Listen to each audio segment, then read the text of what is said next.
సంవత్సరం పొడవునా నిల్వ ఉండే ఆవకాయ రెసిపీ 1 నిమిషంలో. 6 కప్పుల మామిడికాయ ముక్కలకి 1 కప్పు కారం, 1 కప్పు ఉప్పు తీసుకొని 1.5 కప్పు నూనెని వేడి చేసి చల్లార్చడానికి పెట్టాలి.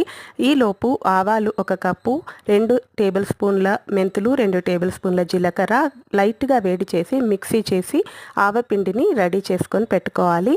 ఇక ఆవపిండి, ఉప్పు, కారం రెడీగా ఉన్నాయి. వెల్లుల్లి రెబ్బలు 3 తీసుకొని అంటే 3 వెల్లుల్లి పాయల్ని తీసుకొని దాన్ని ఒలిచి స్మాష్ చేసి పెట్టుకోవాలి.